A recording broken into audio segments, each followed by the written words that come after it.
नमस्कार, आप देख रहे हैं न्यूज इंडिया। मैं हूं आपके साथ पूजा मोहन पांडे। इंतजार की घड़ियां खत्म होने में करीबन 17 घंटे 1220 मिनट और 61,000 सेकंड बाकी हैं और ये वो वक्त होगा जब जनादेश का पिटारा खुलेगा।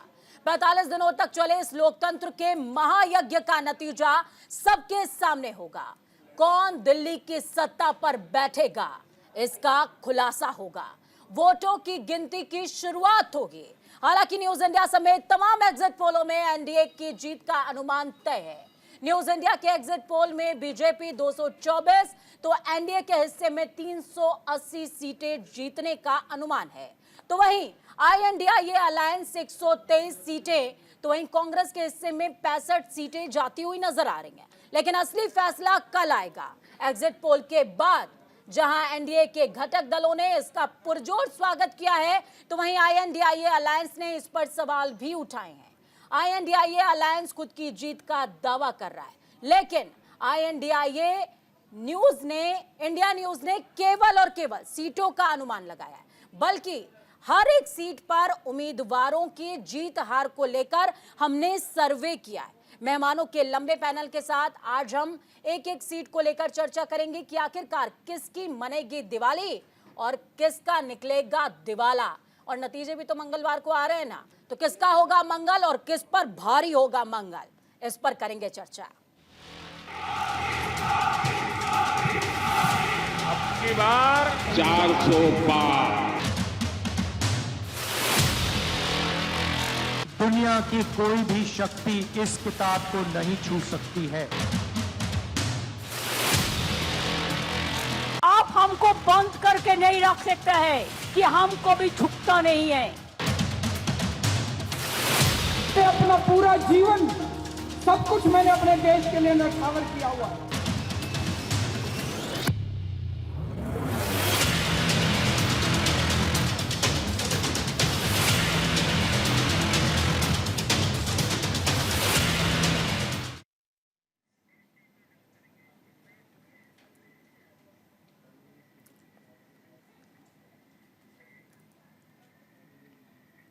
तो चलिए चर्चा को आगे बढ़ाएंगे। चर्चा में भाग लेने के लिए हमारे साथ मौजूद हैं शुभेंदु शेखर अवस्थी, प्रवक्ता हैं बीजेपी के, ज़ेबा खान, प्रवक्ता हैं कांग्रेस के। हालांकि कांग्रेस ने एग्जिट पोल से किनारा किया था, लेकिन अब कांग्रेस नजर आएगी। प्रोफेसर भुवन भास्कर जोशी हमारे साथ में है, समाजवादी पार्टी के प्रवक्ता हैं आप। अजीत शुक्ला है हमारे साथ में, चुनाव विश्लेषक और निपुण आलम बायन जी हैं, राजनीतिक विश्लेषक के तौर पर। चर्चा की शुरुआत में निपुण जी आपसे करूंगे। जिस तरीके से लगातार एग्जिट पोल में सामने आया कि आईएनडीआईए इस बार 123 का आंकड़े के आसपास जा रही है, इससे आप कितना इत्तेफाक रखते हैं?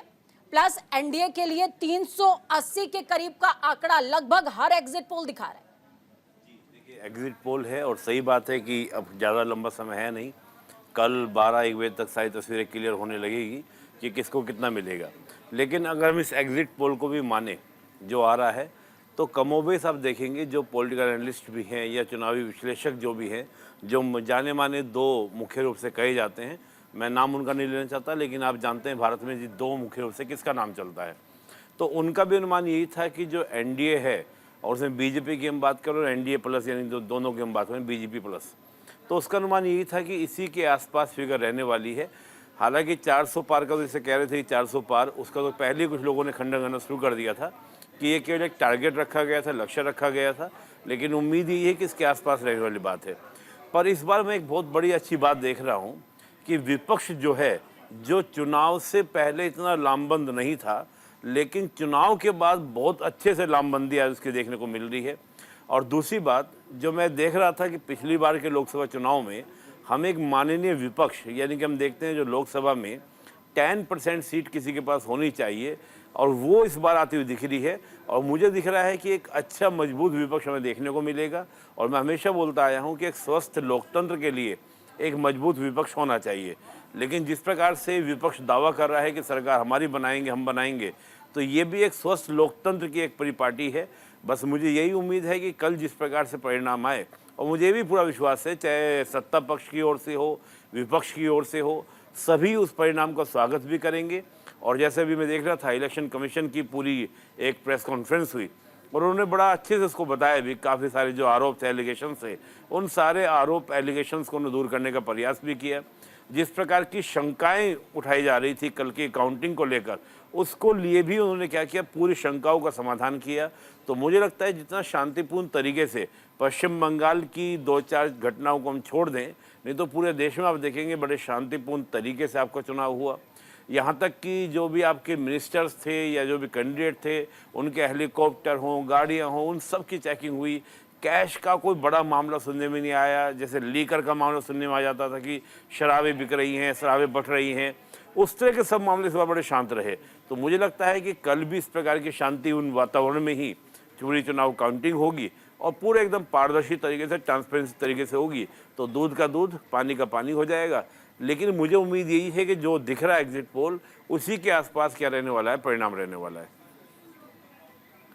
बिल्कुल निपुण जी, मैं अब आगे भी इस पर चर्चा जारी रखूंगी। भुवन जी, वाराणसी की सीट पर लगातार समाजवादी पार्टी ने पिछले 3 से 4 टेन्योर तक मुकाबले को दिलचस्प बनाया, लेकिन इस बार आप गठबंधन में वाराणसी की सीट पर रहे और वो सीट इस बार भी अजय राय का चेहरा जरूर है, लेकिन नरेंद्र मोदी के हिस्से में जाती हुई नजर आ रही। क्या कहेंगे सर? देखिए, किसके में जा रही है तो कल क्लियर होगा, लेकिन इतना पता है कि कांग्रेस ने और सपा ने बहुत मजबूती से चुनाव लड़ा है। माननीय राहुल गांधी जी ने, माननीय अखिलेश यादव जी ने वहाँ सभा करने का काम करा है। माननीय डिम्पल यादव जी ने, माननीय प्रियंका गांधी जी ने वहाँ रोड शो करने का काम करा है। क्योंकि हमें लग रहा था कि वहाँ की जो सीट है वो पहले टफ लग रही थी, लेकिन हमें विश्वास था कि अगर प्लूटो नहीं बना होगा तो ये सीट हम लोग जीत सकते हैं। फाइट वहाँ भी नेट टू नेट है। समाज वहाँ पर माननीय मोदी जी को अभयदान नहीं मिल पा रहा है, ये बात गारंटी से। चुनाव क्योंकि जो कांग्रेस का जो वोट था पिछली बार का, सपा का जो वोट था, और निश्चित तौर पे जो भारतीय जनता पार्टी के खिलाफ लोग हैं, वो सब इस देश के युवा, महिलाएं, किसान, ये सब मिलके चुनाव लड़े हैं। वो बेरोजगार भी लड़े हैं, जिनको आपको परीक्षा लीक हुई है, जिनकी हत्या हुई है, जिनको सुसाइड करना पड़ा, उनके लोग भी हमसे जुड़े, किसान भी जुड़े, जिनके ऊपर आपने देखा थार चढ़ाने का काम हुआ। बनारस में जो रेप हुआ, आपने देखा होगा बीएसयू लड़के के साथ भारतीय जनता पार्टी के लोगों ने करा है, उनको भी एक भावना रही। तो निश्चित तौर पर अभयदान माननीय प्रधानमंत्री जी को नहीं है, लेकिन मेरा पूरा आंकड़ा है, जिस हिसाब से मुझे भी 5 लोकसभा में जाने का अवसर प्राप्त हुआ है, मेरा आंकड़ा है कि 295 में हम लोग रहेंगे, इंडिया गठबंधन रहेगा। और उत्तर प्रदेश के परिप्रेक्ष्य में मैं इतना कहना चाहता हूँ पूजा जी, 50+ में समाजवादी पार्टी और इंडिया गठबंधन रहेगा, ऐसा मुझे पूर्ण विश्वास है। 50+ में समाजवादी पार्टी और INDIA गठबंधन जाता हुआ नजर आ रहा है, ये कह रहे हैं भुवन भास्कर जोशी जी। शुभेंदु जी, आपका क्या अनुमान है? वाराणसी की सीट तो प्रधानमंत्री के हिस्से में जाती नजर आ रही है, लेकिन भुवन जी ने साफ कह दिया कि INDIA गठबंधन के हिस्से में सिर्फ उत्तर प्रदेश से 50 सीटें जा रही हैं। 2 दिन पहले आपके चैनल पर यही कांग्रेस के लोग इस सीट को भी मोदी जी को नहीं दे रहे थे। आपने 3 बार पूछा सपा के प्रवक्ता से, तो उन्होंने बोले नहीं नहीं नहीं, ये सीट हम जीत के लाएंगे। ये कहने दीजिए, हमने लगभग सभी जितने भी सर्वे आए, जिनके भी एग्जिट पोल आए, उनको हमने देखा, वो सब 365 से लेके 415 के बीच में आ रहे हैं। हमने 400 का लक्ष्य रखा था, उससे 5 सीटें कम, 5 सीटें ज्यादा हम लाकर और इस भारत में वापस इस विपक्ष को ये बता देंगे कि आपके झूठ से कुछ नहीं होना है। केजरीवाल जी कल जा रहे थे, बोले वापस बैठे रहना जब तक वीपी पैड से आपकी स्लिप ना निकल जाए। कल सुबह से मॉर्निंग से ये लोग ये कहना चालू करेंगे कि हमको तो 285, 295 या हम सरकार बना रहे थे, पर कुछ ना कुछ गड़बड़ है इस मशीनों में, उसकी ये तैयारी कर रहे हैं। एक भी, यदि मैं तो ये कहता हूँ, एक भी कोई सर्वे एजेंसी कहती कि इनका कहीं दूर दूर तक 275, 250 के आसपास भी फिगर लेके आती, तो मेरे को समझ में आता। सभी सर्वे एजेंसी, मतलब मैं तो इसलिए कहूँगा कि 8-9 सर्वे एजेंसीज का मैंने रिपोर्ट देखा है, उन सभी सर्वे एजेंसीज ने भारतीय जनता पार्टी को बहुत अच्छा बहुमत दिखाया है। और वो कल आपको जब रिजल्ट आएगा तो इससे भी बेटर दिखाई देगा। मेरे को लगता है पिछली बार भी जैसे ये लोग कह रहे थे, यही सपा के लोग हैं, यही कांग्रेस के लोग हैं जो कह रहे थे कि उत्तर प्रदेश में 20 सीटें नहीं आएंगी, 20 सीटें नहीं आएंगी उत्तर प्रदेश के चुनाव में। पश्चिमी उत्तर प्रदेश में तो कह रहे थे कि गाँव में भुवन जी घुसने कुछ नहीं दिया कहना है। चाह रहे हैं, भुवन जी कुछ कहना चाह रहे हैं। देखिए, Bharatiya Janata party over confidence की शिकार है, और ये ओवर कॉन्फिडेंस के शिकार आज ही नहीं है। मुझे याद आता है 2004 में, और सर्वे में सब दिखा रहे थे कि भारतीय जनता पार्टी अटल बिहारी वाजपेयी जी के नेतृत्व में सरकार बना रही है। 6 महीने पहले चुनाव करा लिए ओवर कॉन्फिडेंस में, इंडिया शाइनिंग का बहुत तेज तर्रार नारा दिया, धड़ाम से सरकार नहीं आ पाई। तो ये ओवर कॉन्फिडेंस हम पहले नहीं देख रहे, और इनको, मेरे साथी को बताना चाहता हूँ, मैं तो नहीं कहना चाहता इनको कितना एक्सपीरियंस है, लेकिन मैं इतना बताना चाहता हूँ, कोई भी सरकार आती है, सत्ता आती है, और कोई भी चीज़ बनती है, चाहे वो सजीव वस्तु हो चाहे निर्जीव वस्तु हो, उसकी एक्सपायरी उसी दिन तय हो जाती है। आदरणीय मोदी जी की सरकार की एक्सपायरी डेट 4 जून तय हो गई है। 4 जून एक्सपायरी तय हो गई है। शुभेंदु जी कुछ कहना चाह रहे हैं। शुभेंदु जी, भाई आप इतना दुखी क्यों हो रहे हो? अरे हमारे चेहरे पे आपको दुख अभी लग उत्तर रहा प्रदेश का, है? अभी उत्तर प्रदेश में आप कह रहे थे, उत्तर प्रदेश के चुनाव 2 महीने पहले, कहते हैं 2 साल पहले आपने कहा था कि हम बहुमत से सरकार बना रहे हैं। केजरीवाल जी को आईबी की रिपोर्ट आ गई थी, जो स्क्रीन पर लाइए शुभेंदु जी को। और गुजरात का भी वो वहां चुनाव में गुजरात के में सरकार बना रहे थे, आईबी ने उनको बताया। और ऐसी बातें आप कहते हो, आपको भी सोचने समझने पढ़ने लिखने एक्सरसाइज, जनता का व्यवहार और जनता के बीच में आपका कोई कैंडिडेट मैं तो ये कहता हूं, कोई कैंडिडेट का जिसका नेतृत्व नहीं दिखाई दे रहा आज। मैं आपकी उसके बाद आप ऐसी बातें करते हो। हमको लगता है मैं आपकी हताशा को समझ पा रहा हूँ। अभी 2 महीने पहले भाई साहब, 2 महीने पहले आपने राजस्थान, मध्य प्रदेश, छत्तीसगढ़ में तो यही कहा था आपने कि हम सरकार बना रहे हैं, देखिएगा क्या हो रहा है, और जीरो पे आए। मैं काउंटर देता हूँ। कई जगह पर तो केजरीवाल जी ने आपको नोटा से भी कम वोट मिले। मैं आपको याद दिलाना, तो हमको कोई याद दिलाने की जरूरत नहीं है। हम आपने जैसे कहा कि कितना एक्सपीरियंस है, भाई साहब मैं संघ से आया हूँ, हमको जिंदगी भर का एक्सपीरियंस है। हम ऊंची बातें नहीं करते। जो नतीजे 10 चैनल्स के, 10 सर्वे कंपनियों के और लाखों का उनका सैंपल है, कोई छोटा मोटा सैंपल नहीं है, लाखों का सैंपल होता है, उसका जो रिजल्ट है उस पर बात कर रहे हैं। देखिए, मैं आपको बताना चाहता हूं, इनकी याददाश्त थोड़ी कमजोर हो गई है, और याददाश्त कमजोर भी हो जाती है जब आदमी में हताशा, निराशा, कुंठा भर जाती है। भारतीय जनता पार्टी में हताशा, निराशा, कुंठा भर गई है जब से चुनाव हुआ है घोसी का। मुझे याद आता है दारा सिंह जी चौहान लड़े थे, और उसके कप्तान कौन थे? आदरणीय मुख्यमंत्री योगी जी। उपकप्तान थे आदरणीय ओम प्रकाश राजभर जी। 40,000 वोट। अरे यार, बीच में मत बोलो यार, ये तरीका ठीक नहीं है, ये तरीका ठीक नहीं है, ये तरीका ठीक नहीं है। मैडम क्या बुलवाती हो आप? मैं इनके बारे में चुप रहा, मैं इनको वो दे रहा हूँ, स्पेस दे रहा हूँ। शुभेंदु जी, क्या तरीका है इनका? शुभेंदु जी सुन लीजिए। वो चुनाव का क्या लेना देना है? कुछ भी बात करोगे यहाँ बैठ के क्या आप? अरे उपचुनाव क्या? अरे सुनो, आप सुनोगे, आप सुनना पसंद करेंगे, एक साइड से बोलते रहेंगे। अरे जवाब तो सुनो। हाँ सुनाइए। मैं आपको बताना चाहता हूँ, उपचुनाव किसकी जीत की गारंटी होता है? वो कैंडिडेट किसके थे? वो कैंडिडेट भारतीय जनता पार्टी सत्तारूढ़ सरकार के। अरे यार, क्या तरीका, तुम पता नहीं, आप पहली बार बहस करो, किस तरह के आदमी हो आप? हो, मुझे बड़ा आश्चर्य हो रहा है। अरे हम आपसे क्या कह रहे हैं? पहले हमने आपको सुन लिया ना धैर्य से। हमें आपकी बात एक पसंद नहीं आ रही, तब भी सुन रहे हैं आपको, तब भी बर्दाश्त कर रहे हैं आपको। अरे आप हमारी बात सुनिए, अब हमारी बारी है। एंकर ने हमको टाइम दिया, आप घुस रहे हैं बीच में। बोलिए बताइए। मैं आपको बताना चाहता हूँ, उसमें पूरी उत्तर प्रदेश की कैबिनेट लगी।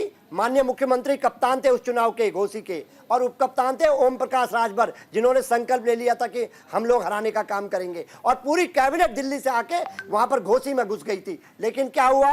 ये पीडीए का जो आंदोलन चला है, 40,000 वोटों से घोसी में हम लोगों ने दारा सिंह चौहान को हराने का काम करा, और इनको बैरिंग लौटाने का काम उत्तर प्रदेश की जनता ने करा। वो लास्ट चुनाव था उत्तर प्रदेश का, और वो सेमीफाइनल चुनाव था। कल आप बैठिएगा, आप देखिएगा 50+ में हम लोग जा रहे हैं, और 295+ के साथ हम इंडिया गठबंधन सरकार बनाने जा रहा है। ठीक है, सुन लिया आपकी बात।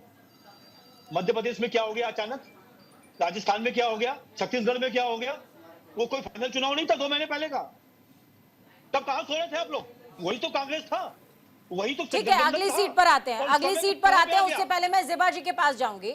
ज़ेबा जी, देखिए, कांग्रेस के हिस्से में 65 सीटें जाती हुई नजर आ रही है। इन चुनावों के अंदर कांग्रेस ने त्याग की पराकाष्ठा दिखाई है। गठबंधन बनाने के लिए या यूं कहें कि सत्ता से एनडीए को उखाड़ फेंकने के लिए आपने जिस तरीके से त्याग की पराकाष्ठा दिखाई वो काबिले तारीफ थी, लेकिन फिर भी कांग्रेस को ज्यादा फायदा होता हुआ नजर नहीं आ रहा है। ये एग्जिट पोल बोल रहा है ना जी, अभी रियल जो जनता का मैंडेट है वो बाकी है, कल काउंटिंग बाकी है, इंतजार कीजिए मैम। और काउंटिंग में हमें पूरा यकीन है कि बहुत अच्छा करने जा रहे हैं। और भारतीय जनता पार्टी और इसके पूरे लीडर्स लगातार एक स्क्रिप्टेड जो झूठ है उसको पूरा टीवी चैनल के माध्यम से और पूरे देश में परोसा जा रहा है। और अब देखिए ना कौन सी जगह पे अमित शाह को क्या ऐसी जरूरत पड़ गई जो 150 डीएम को कॉल करके डराना और धमकाना पड़ रहा है। अगर साफ सुथरा पॉलिटिक्स और इलेक्शन और काउंटिंग का इरादा रहता तो 150 डीएम को कॉल करने की जरूरत क्या पड़ गई। और देश में हमारे डीएम अमित शाह से बहुत ज्यादा पढ़े लिखे हैं और उन्हें पता है कि उनकी ड्यूटी क्या है, कैसे ड्यूटी को करना है। लेकिन अलग से कोई स्पेशल ड्यूटी दी जा रही होगी जिसके लिए उन्हें कॉल करना पड़ा। और मैं एक एग्जांपल देती हूँ, चंडीगढ़ में मेयर का एक छोटे से मेयर सीट के लिए इतनी घपलाबाजी हुई, सत्ता में आने का और जीतने का इन्हें इतना लोभ लालच है। तो सोचिए इतना बड़ा इलेक्शन जो पीएम कैंडिडेट के लिए चुनाव हो रहा है ये निष्पक्ष कैसे होने देंगे। तो ये आशंका है कहीं ना कहीं कांग्रेस को कि निष्पक्ष चुनाव नहीं हो रहा है। बिल्कुल। और सेवा जी, लेकिन इसको क्या कहेंगे? एनडीए लगातार, एनडीए के तमाम नेता घटक दल इस बात का दावा करते रहे कि जब आप हारने लग जाएंगे तो ईवीएम पर ही ठीकरा फोड़ेंगे। ये तो दावा नहीं, इन्हें पता है हकीकत क्या है। इन्हें पता है कि हकीकत क्या है और जो विपक्ष और देश की जनता ये बात समझ रही है, इनके नियत और नियति को समझ रही है। क्योंकि जब अब मैं तो बोल रही हूँ ना, ये तो चंडीगढ़ इलेक्शन एक एग्जांपल है ना कि इनकी नियत कैसी है। सीटवार चूंकि आगे बढ़ रहे हैं, एक बार मैं वाराणसी पे फाइनल वर्डिक्ट ले लेती हूँ। अजीत शुक्ला जी हमारे साथ न्यूज रूम से जुड़े हुए हैं, माफ कीजिएगा स्टूडियो से जुड़े हुए हैं। अजीत जी बहुत स्वागत है आपका। अजीत जी, जिस तरीके से लगातार दावे एग्जिट पोल्स में हो रहे हैं, हम यहाँ पर सीटों पर चर्चा कर रहे हैं विस्तार से। सबसे पहले वाराणसी का समीकरण आपको क्या नजर आता है? प्रधानमंत्री नरेंद्र मोदी लगातार अपने जीत के मार्जिन को बढ़ाने की पुरजोर कोशिश कर रहे थे। पिछली बार ये जीत का मार्जिन 5 लाख के करीब था। इस बार अंदाजा बीजेपी का है कि वो मार्जिन करीबन 10 लाख के पार हो जाएगा। आपको क्या लगता है? नहीं, ये बहुत बड़ा इन्होंने दावा कर दिया है। मुझे ऐसा नहीं लगता है। मार्जिन तो कुछ नहीं, ये निश्चित है, निश्चित तौर पर जो है नरेंद्र मोदी जीतेंगे वहाँ से, लेकिन ये दावा कुछ ज़्यादा है, बड़बोलापन है ये। और कि ये सबसे बड़ी ये चीज़ है कि वो हमेशा से जो है 3 बार से कोई भी प्रधानमंत्री भारत में शुरू से ही ऐसा रहा है कि जो प्रधानमंत्री या लड़ते हैं जहाँ से, वो एक सुरक्षित सीट माना जाता है। तो भाजपा के लिए वो सुरक्षित सीट है और नरेंद्र मोदी की लोकप्रियता भी उस सीट पर बनी हुई है, इसलिए वहाँ पे निस्संदेह उनकी जीतने की संभावना है। लेकिन ये कहना कि 10 लाख से जीतेंगे, ये मैं नहीं मान रहा हूँ। 10 लाख से जीतेंगे ये मैं नहीं मान रहा हूँ। चलिए गोरखपुर की तरफ आगे बढ़ते हैं। रवि किशन की संभावित जीत वहाँ से नजर आती है। निपुण जी, मैं वापस से आपके पास आऊंगी। रवि किशन और उनके ऑपोजिशन में खड़ी है काजल निषाद और बीएसपी के भी एक कैंडिडेट वहां से जियामी खड़े हुए हैं। उसको देखकर के आपको क्या लगता है, वहां के समीकरण क्या रवि किशन की तरफ इशारा कर रहे हैं? हालांकि योगी आदित्यनाथ का गढ़ है वो, लेकिन उसके बावजूद भी रवि किशन के व्यक्तिगत जीवन को लेकर के जिस तरीके से फसाद बीते दिनों उठता हुआ नजर आया, उसके बाद हालात वैसे नजर नहीं आ रहे हैं शायद। पूजा जी, बड़ा अच्छा प्रश्न आपका है और मैं 2 प्रश्न उत्तर दूंगा, एक तो आपका भी दूंगा, एक प्रश्न का उत्तर और भी दूंगा, जो भी बात तो चर्चा में आया।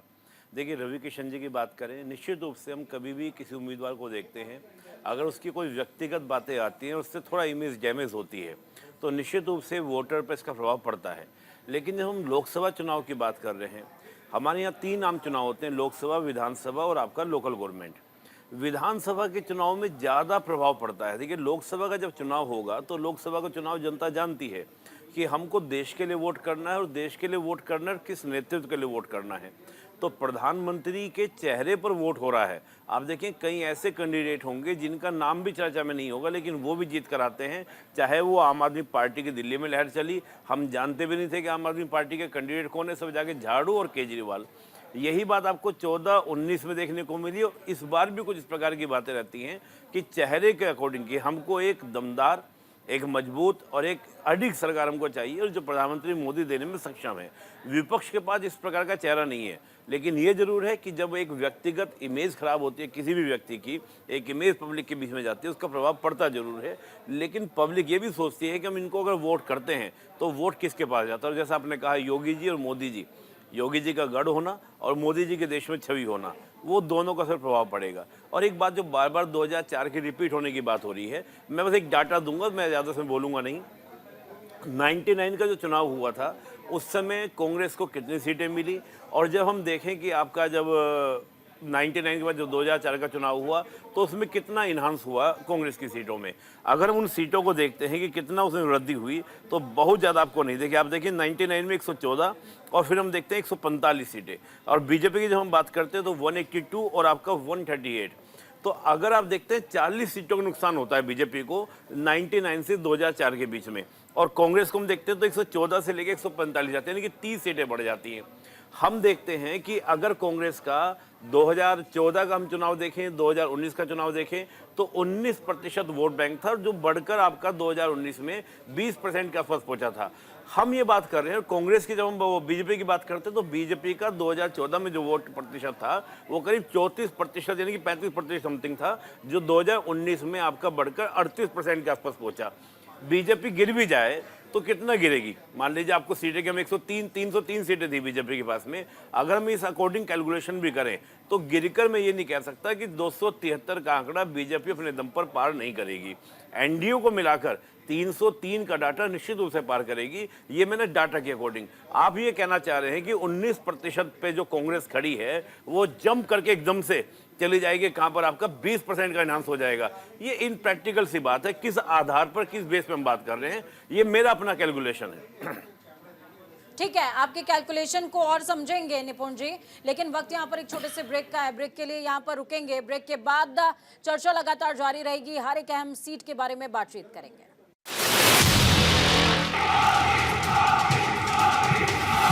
अब की बार 400 पार। दुनिया की कोई भी शक्ति इस किताब को नहीं छू सकती है। आप हमको बंद करके नहीं रख सकता है कि हमको भी झुकता नहीं है। अपना पूरा जीवन, सब कुछ मैंने अपने देश के लिए न्यौछावर किया हुआ है।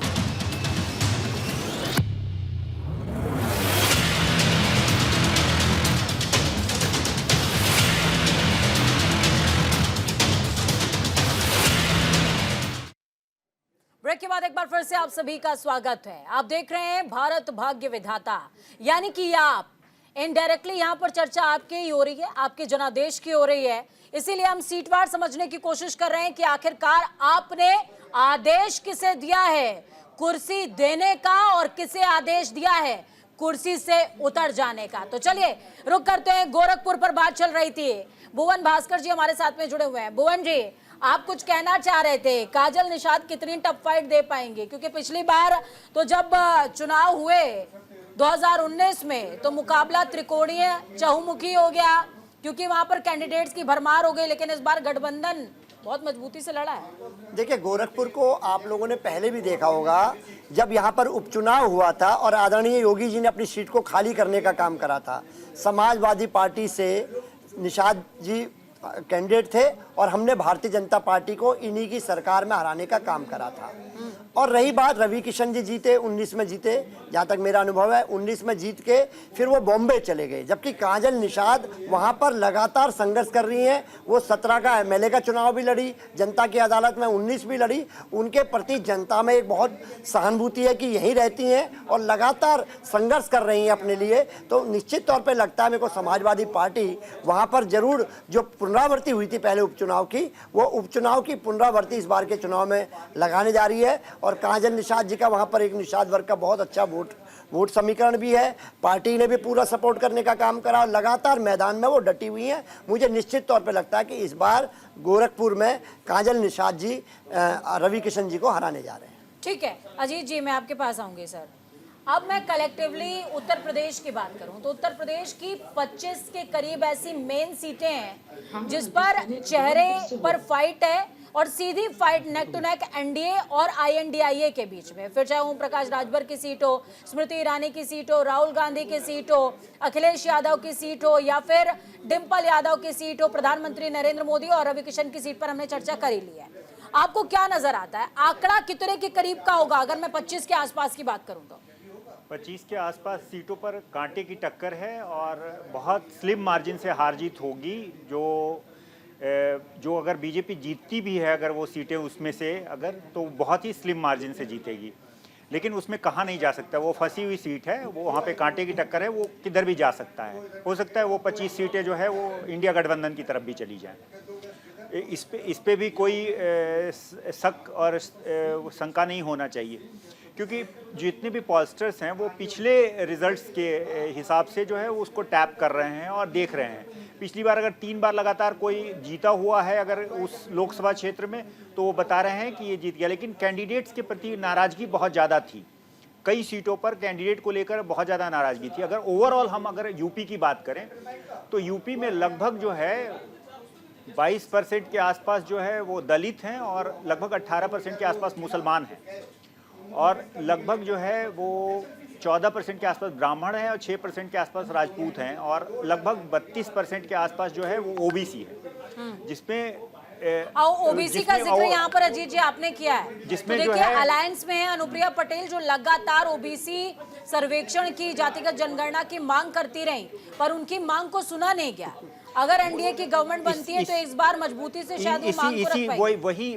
वो जो बहुत ज़्यादा जैसे साक्य हैं, कुशवाहा हैं, कुर्मी हैं, उनका कैंडिडेचर इंडिया अलायंस ने ज़्यादा दिया है। तो अब वो वोट कितने नीचे से उससे निकलकर और इधर आते हैं, ये देखने वाली बात होगी। कल अगर जब रिजल्ट आएगा तो ये देखना होगा कि कहाँ पे ये सब समीकरण उलटफेर हुआ। दूसरा चीज़ है कि जो सबसे ज़्यादा नाराज़गी थी कैंडिडेट्स के साथ, वो नाराजगी का रिफ्लेक्शंस क्या रहा है, क्या इन लोगों ने, क्योंकि पिछले 2-3 इलेक्शन से लगातार भारतीय जनता पार्टी लगभग जो है वो 50% से ऊपर वोट लेके जीत रही है।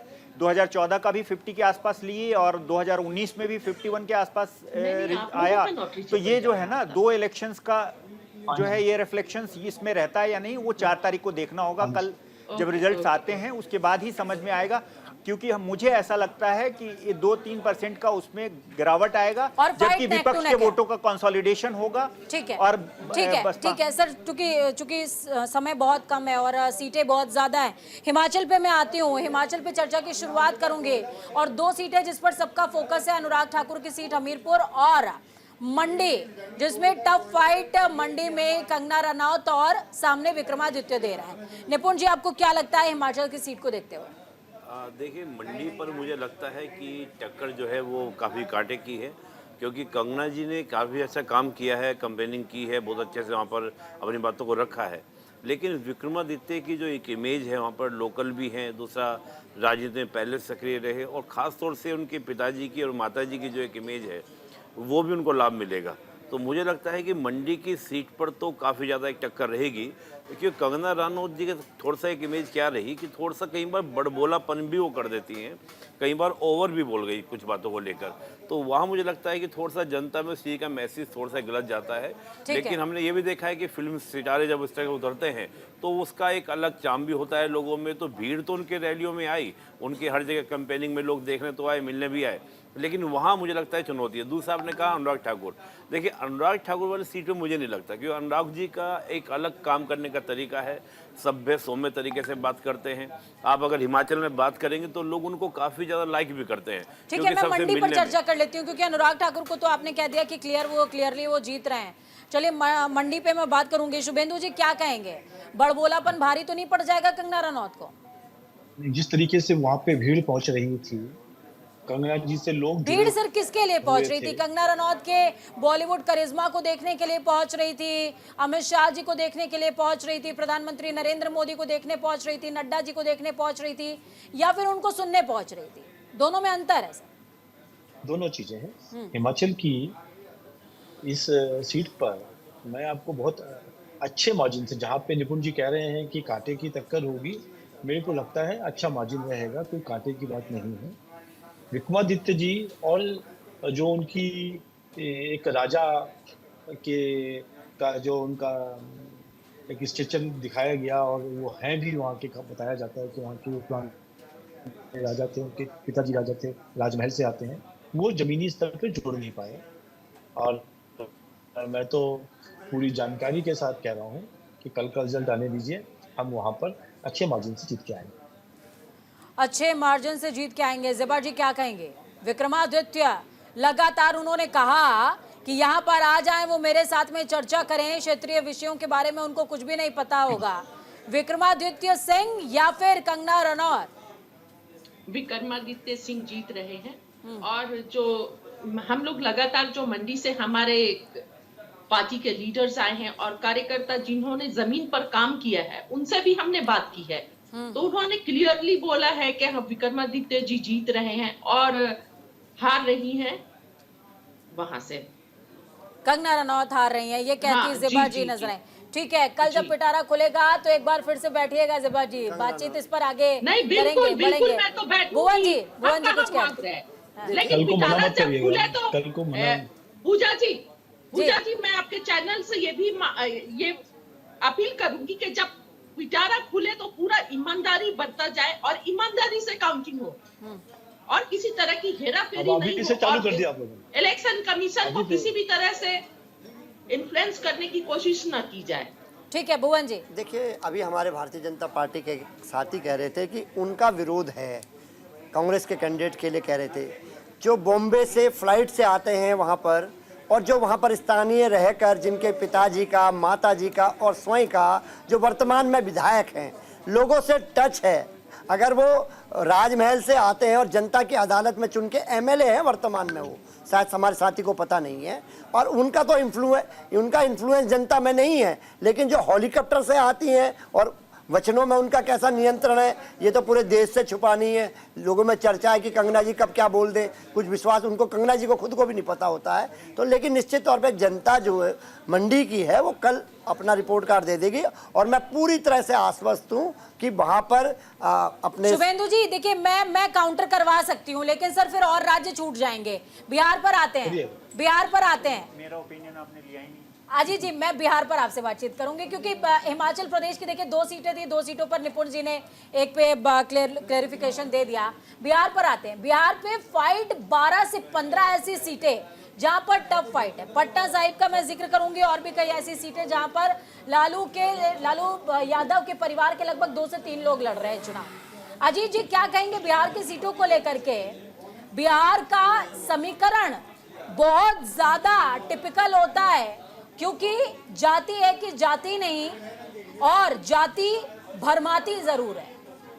देखिए, बिहार में जो है बिहार में लगातार जो है वो जातिगत समीकरण के आधार पे, बिहार के समस्त भारत में जो है जातिगत आधार पे राजनीति होती है, और चुनावी राजनीति में इसका बहुत ज़्यादा महत्व है। वो, या आप अगर कर्नाटका की बात करेंगे तो वहाँ लिंगायत, वोक्कालिगा और कुरवा, ये सब ओबीसी वगैरह फैक्टर रहती है, लेकिन चर्चा बिहार की ज़्यादा होती है। बिहार में जो है सबसे बड़ी चीज़ ये है कि 10 से 15 सीटों पर कांटे की टक्कर है, और लगभग जो है वहाँ पे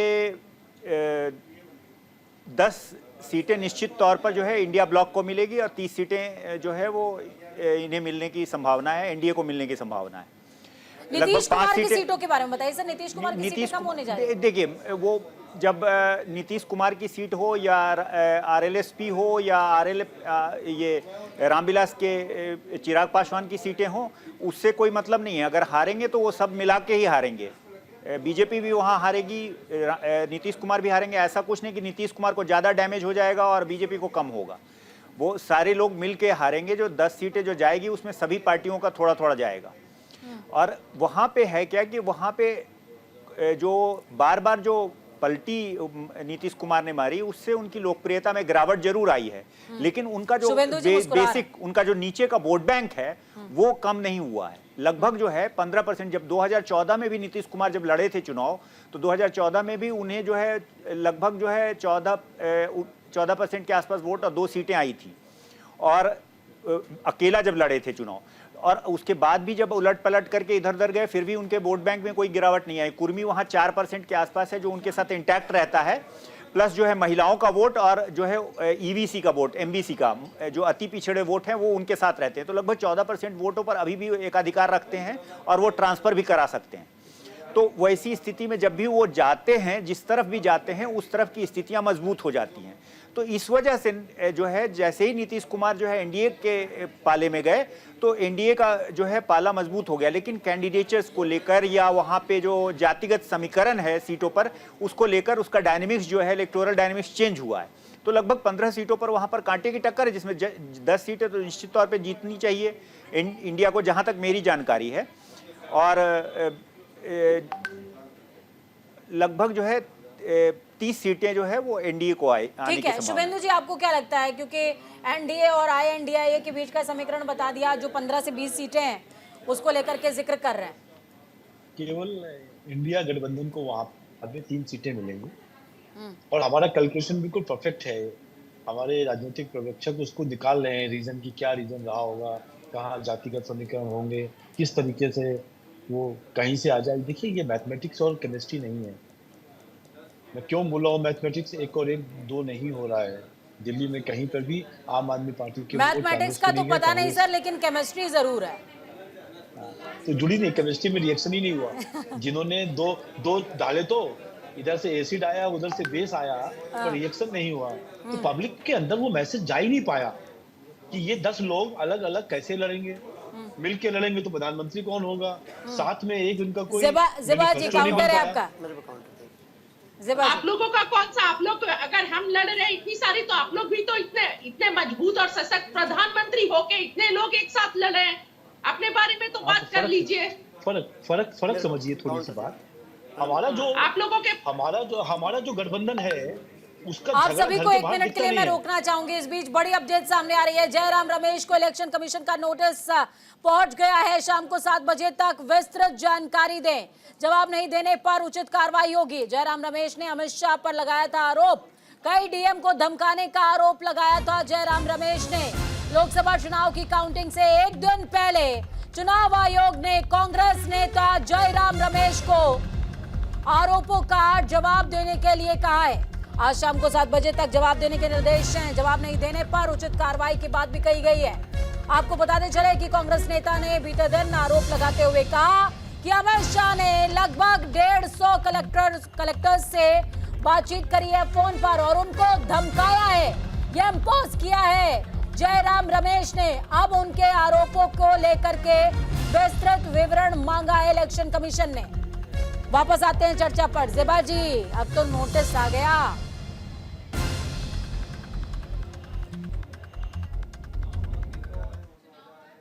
ज़िबा जी, आप मुझे सुन पा रही हैं? सुन पा रही हूँ। आप मुझे सुन पा रही हैं? बिल्कुल बिल्कुल, बोलिए बोलिए। देखिए ये सारे लेटर्स तो आप देख रही हैं 4-5 सालों से, 10 सालों से क्या हो रहा है। सारे लेटर्स विपक्ष के लिए आ रहा है और सारे लेटर्स जो है ईमानदार पत्रकार जो निष्पक्ष तौर से बिना डरे कुचले अपना राय रखते हैं उस पे आता है। देखिए कितने जल्दी लेटर आ गया, लेकिन यही प्रज्वल रेवन्ना देश छोड़कर चले जाते हैं, भाग जाते हैं, इन्हें पता नहीं चलता है। पूरे भाजपा की पुलिस को पता नहीं चलता है। जेबा खान जी, आपका भी यही स्टेटमेंट था अभी 5 मिनट पहले कि 150 लोगों को अमित शाह जी ने फोन किया। आप लोग कम से कम पढ़ के तो बोलो, कुछ सोच के तो बोलो। कितना झूठ बोलोगे आप लोग, कितना झूठ बोलोगे चैनल पे। अभी इसी डिबेट में भुवन जी आप बताइए। ज़िबा जी, भुवन जी कुछ कह रहे हैं, मेरे ख्याल से आपके समर्थन में ही कुछ बोलेंगे। देखिए अभी इलेक्शन कमीशन का नोटिस आया, निश्चित तौर पे कांग्रेस जवाब भी देगी, लेकिन हम क्या देख पा रहे हैं इस देश में? हम इस देश में देख रहे हैं एक कैंडिडेट बनारस के पूरे 100 कैमरों के साथ तपस्या में लीन हो जाता है और आचार संहिता लग जाती है कि कोई प्रचार नहीं करेगा। 100 कैमरों के साथ पूरे देश में प्रचारित करा गया। पहला ऐसा ध्यान है पूरे विश्व का जिसे 100 कैमरे दिखा रहे थे। ये इसी की लड़ाई को लड़ने का काम जो देश बचाने, संविधान बचाने, लोकतंत्र बचाने की यही लड़ाई है। दूसरा विषय अमित जो- शाह नहीं, के प्रश्न नहीं, पे जवाब let me दीजिए। complete। भुवन जी, मैडम- अमित शाह जी के प्रश्न पे जवाब पूजा दीजिए, जी, मत कीजिए इधर से उधर। पूजा जी, बिल्कुल आपने जवाब आपने देंगे। 150 मैं लोगों को बोल फोन रही हूँ, किया। कंप्लीट सर देखिए सर, ये चर्चा भटक गई है। कंप्लीट करने दीजिए, सर कंप्लीट। चर्चा भटक गई है। कंप्लीट करने दीजिए। सर चर्चा भटक गई है। कंप्लीट करने जेबा दीजिए। जी, प्रश्न का जवाब कंप्लीट दीजिए। जेबा करने जी, दीजिए, मैडम कंप्लीट करने दीजिए। ठीक है बोले। देखिए मैं और रही बात और रही बात मेरे को झूठे नहीं है। सर सीटें छूट जाएंगी और चर्चा नहीं हो और पाएगी। और रही बिहार पर वापस आते हैं सर। भुवन जी मैं रोकूंगी आपको, बिहार पर वापस आते हैं। जिबा जी अपनी बात आप बिहार पर जो बोल रहे थे पूरा कीजिए। अगर भाजपा सोचती है कि इस तरह जयराम रमेश जी पर अगर कार्रवाई करके और चुनाव झूठे आयोग हैं से आप जो लोग। गया है झूठे आरोप आप लगा लोग करके झूठे हैं, हमें खाली। भटका देंगे। निपुण जी मैं आपके पास हमें आऊंगी। करके दोनों विंडो की ऑडियोज को डाउन कीजिए। निपुण जी, बिहार के समीकरण को देखते हुए क्या लगता है, कितनी सीटें किसके हिस्से? देखिए मैं एक बात बोलता हूँ, जैसे जदयू के बारे में, नीतीश कुमार और जी के बारे मैं में। चाहूंगी कि आप थोड़ा सा आरएलडी कांग्रेस को अलग अलग करके बताएं।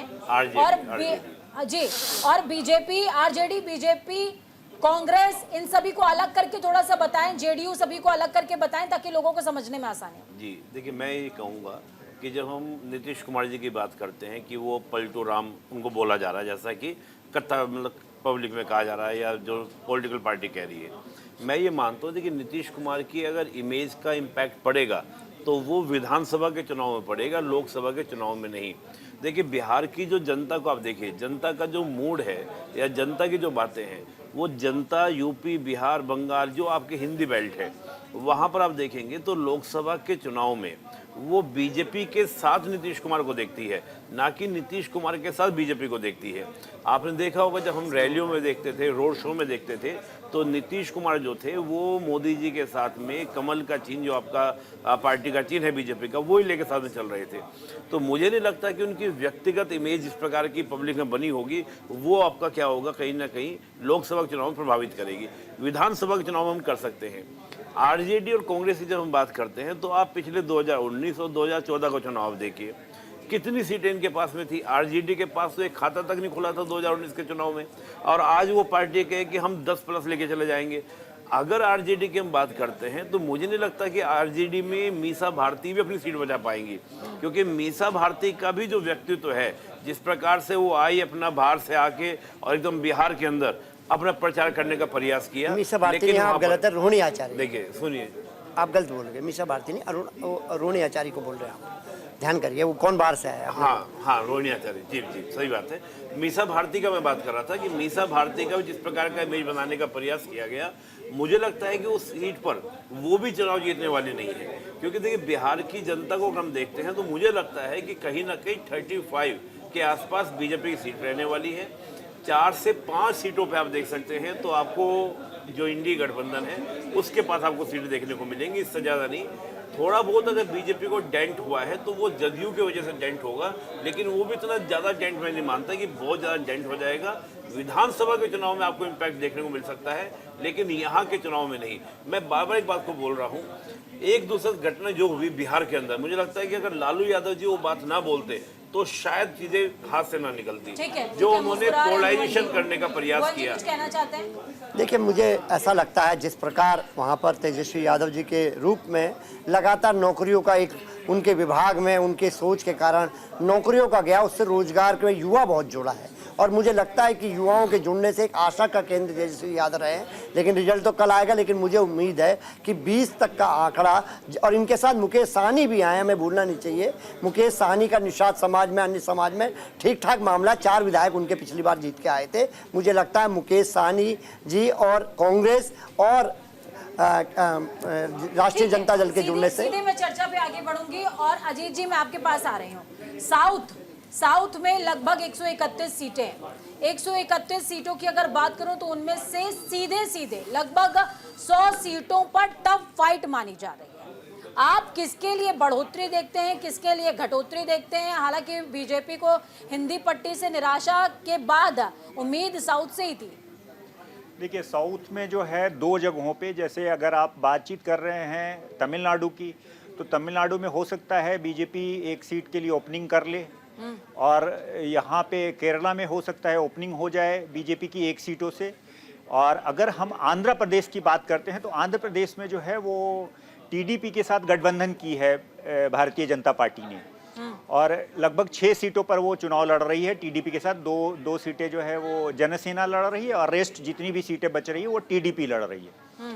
तो वहाँ पे जो है जो टीडीपी के साथ खिंच के कितनी सीटें बीजेपी जीत जाती है वो देखना होगा। वो एनडीए वहाँ बढ़त करेगी क्योंकि वहाँ एंटी इनकम्बेंसी था वाईएसआरसीपी के अगेंस्ट में, और कांग्रेस कोई बहुत बड़ा फोर्स नहीं थी वहाँ पे। तो वहाँ भी बाइपोलर इलेक्शन हुआ है वाईएसआरसीपी और टीडीपी गठबंधन के साथ, अलायंस के साथ, एनडीए अलायंस के साथ। तो वहाँ पे वो कितनी 4 सीटें हो सकता है, 3 सीटें जीत ले, 4 सीटें जीत ले। अगर कोई बहुत बड़ा स्वीप होगा तो 5 सीटें मैक्सिमम जीत जाएगा, क्योंकि वहाँ पर भी जो है वो बहुत ज़्यादा बीजेपी का वोट नहीं है, बहुत फैन फॉलोइंग नहीं है। पिछली बार 2% वोट आए थे, तो वो कितना टीडीपी के सहारे कितना खिंच जाती है ये देखना होगा। अब रही बात तेलंगाना की, तो तेलंगाना में जो है वो लगभग जो है 17 सीटें हैं वहाँ पे, और वहाँ पे फाइट बहुत ही मजबूत तरीके से हुआ है। बाइपोलर हो गया वहाँ पे, बीआरएस पीछे हो गई और डायरेक्ट फाइट हो गया कांग्रेस और बीजेपी के बीच में। तो बीआरएस का हालांकि एडवांटेज है कांग्रेस को अगर वहाँ पे राज्य में सरकार वगैरह है, लेकिन फाइट अब मोदी फैक्टर की वजह से कितना वोट खींचते हैं बीजेपी वो देखना होगा। वहाँ पे भी बढ़ती होगी क्योंकि 4 सीटें थी, तो 4 से 2 6 हो जाएगी या 7 हो जाएगी, ये देखना होगा कल रिजल्ट जब आएगा। ठीक है निपुण जी, अब बात करते हैं हम कर्नाटका की। जो कर्नाटका जो है वहाँ पे बाइपोलर इलेक्शन है, जो है बीजेपी और कांग्रेस के अगेंस्ट में। बीजेपी ने गठबंधन किया है जेडीएस के साथ, जेडीएस को 3 सीटें दी है। वहां पे जो है वहां का कंट्राडिक्टरी है, बहुत सारे ओपिनियन पोल जो एग्जिट पोल आए हैं वो बड़ा कंट्राडिक्शन दे रहे हैं। आ रहा है, तो मैं एक बार साउथ के लिए सभी से एक बार पूछ लेती हूँ। शुभेंदु जी, आप कितनी उम्मीदें आप साउथ से रखते हैं? बीजेपी कितनी उम्मीदें रखती है? देखिए, तमिलनाडु और केरला, वहाँ पे केरला में हम लोग अपना स्टार्टिंग करेंगे। अभी तक हमारी कभी सीटें नहीं आई हैं, तो हमको 2 सीटों की वहाँ पर वो है, और लगभग 5+ तमिलनाडु कर हम लोग प्लानिंग की देख रहे हैं। वैसे यदि अच्छा पोजीशन रहा तो हम लोग 10 तक पहुंचेंगे, पर देखिए क्या है। मैं खुद अन्नामलाई के साथ बात किया था और हमको वैसी रिपोर्ट पता है। जेबा जी सर, भाजपा मुंगेरी लाल के सपने देखे, अच्छी बात है कि मुंगेरी लाल के सपने देखने चाहिए, और बहुत हास्यास्पद है कि 10 सीट ये लेके आ रहे हैं। चलिए देखते हैं कल क्या होता है, पर मुझे ऐसा बिल्कुल नहीं लग रहा है कि जेबा जी ने बहुत हार्ड वर्ड्स में कहा है कि 10 सीटें लेकर के आ रहे हैं। भुवन जी क्या कहेंगे? देखिए, अगर पूरे भारतीय जनता पार्टी का जो सबसे कमजोर पहलू है पूरे देश में, मैं बता रही वो साउथ है। लाल के सपने देख रहे हैं, वो साउथ है। केरला में सीट आ रही है, मुंगेरी लाल के सपने वो, और भुवन जी को बोलने दीजिए, भुवन जी को बोलने दीजिए। जेबा जी देखिए, मैं कहना चाहता हूँ सबसे कमजोर पहलू अगर किसी भारतीय जनता पार्टी का, वो साउथ है। और साउथ में केरल में कई बार कोशिश करने के बाद भी इनका खाता नहीं खुल पाता है। केरला स्टोरी जैसी मूवी देखिए, बहुत एजुकेशनल, इस देश का सबसे ज्यादा एजुकेशन में नंबर 1 प्रदेश है, और वहाँ भारतीय जनता पार्टी का खाता नहीं खुल पाता। ये भी एक चिंतन का विषय है। ठीक है, ये चिंतन बीजेपी को करना चाहिए। चलिए निपुण जी राहुल गांधी जीत जाएंगे वायनाड से। मुझे लगता है कि तमिलनाडु में तकरीबन 2 सीटें एनडीए के पास आनी चाहिए। जेबा जी हमें ही बोलने दीजिए। जेबा जी हमें ही बोलने दीजिए। 1 मिनट दे दीजिए उनको समाप्त करने। मैं ये कह रहा हूँ, देखिए तमिलनाडु में मुझे पूरी उम्मीद है कि 2 या 2 से प्लस जो सीटें हैं बीजेपी के पास में आएगी। और केरल में निश्चित रूप से मैं ये नहीं कह सकता कि वोटिंग प्रतिशत तो जरूर बढ़ेगा, लेकिन मुझे लगता है कि 1-2 सीट बीजेपी को केरल में भी निकलनी चाहिए जिस प्रकार से चुनावी कैंपेन। लेकिन तमिलनाडु में निश्चित हूँ 2 सीटें निश्चित रूप से बीजेपी लेगी। और रही बात कर्नाटक, तेलंगाना, आंध्र प्रदेश, यहाँ पर बीजेपी का बहुत अच्छा प्रदर्शन होने वाला है। और मैं मान के चल रहा हूँ तकरीबन अगर हम सारे स्टेट दक्षिण भारत का देखें तो सारे स्टेट से बीजेपी को 45+ सीटें मिलनी चाहिए। चलिए, बहुत शुक्रिया आप सभी का इस चर्चा को खास और बेहद अहम बनाने के लिए। लेकिन आखिरी दम तो आप ही का है, और इंतजार कल की तारीख का करना होगा। चंद घंटे, चंद मिनट और न जाने कितने हजार सेकंड, लेकिन इंतजार कर लीजिए। कल जब पर्चे खुलने शुरू होंगे, किसके नाम पर आपने मुहर लगाई है, किसको जनादेश दिया है कि जाओ बैठ जाओ कुर्सी पर दिल्ली की और सरकार चलाओ हमारे लिए, योजनाएं लेकर के आओ, वरना अगली बार बर्खास्त कर दिए जाओगे। वक्त यहाँ पर छोटे से ब्रेक का, ब्रेक के उस पार खबरों का सफर लगातार जारी। बने रहिए न्यूज़ इंडिया के साथ, क्योंकि हम हैं राष्ट्र की आवाज।